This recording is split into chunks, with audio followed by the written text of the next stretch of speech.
বাজান রাগ করলেন? আপনি প্রতিদিন সকালে উঠে আগে মোবাইল হাতে নেন, কি রাগ করলেন? তারপর দাঁত ব্রাশ করে আপনি নাস্তা করেন, কি রাগ করলেন? এখন আপনি শুয়ে শুয়ে মোবাইল দেখতেছেন, কথাটা কি ঠিক বলছি? আপনি মানুষের উপকার করলে সেই মানুষ উল্টা আপনারে টুপকি মারে, রাগ করলেন বাজান? একবার কোন বিসমিল্লাহ, একবার কোন সুবহানাল্লাহ। বাজান আপনি মানুষের সুখে দুঃখে পাশে থাকেন, কিন্তু আপনার বিপদে কেউ আসে না, কথাটা কি ভুল বলছি? এই ঝামেলাগুলা থেকে মুক্তি পেতে চাইলে ভিডিওটি শেয়ার করে পেজটা ফলো করে সাথেই থাকেন। কি রাগ করলেন বাজান? রাগ না করলে একটা লাইক দিয়েন। বাজান রাগ করলেন? আপনি প্রতিদিন সকালে উঠে আগে মোবাইল হাতে নেন, কি রাগ করলেন?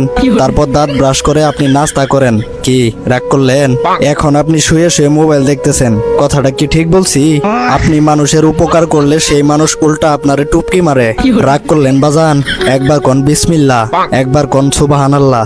বাজান আপনি মানুষের সুখে দুঃখে পাশে থাকেন, কিন্তু আপনার বিপদে কেউ আসে না, কথাটা কি ভুল বলছি?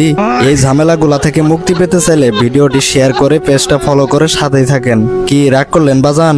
রাগ না করলে একটা লাইক দিয়েন। বাজান রাগ করলেন?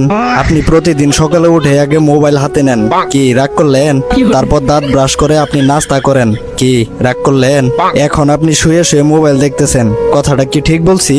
আপনি মানুষের উপকার করলে সেই মানুষ উল্টা আপনারে টুপকি মারে, রাগ করলেন বাজান? একবার কোন বিসমিল্লাহ, একবার কোন সুবহানাল্লাহ। বাজান আপনি মানুষের সুখে দুঃখে পাশে থাকেন, কিন্তু আপনার বিপদে কেউ আসে না, কথাটা কি ভুল বলছি? এই ঝামেলাগুলা থেকে মুক্তি পেতে চাইলে ভিডিওটি শেয়ার করে পেজটা ফলো করে সাথেই থাকেন। কি রাগ করলেন বাজান? রাগ না করলে একটা লাইক দিয়েন।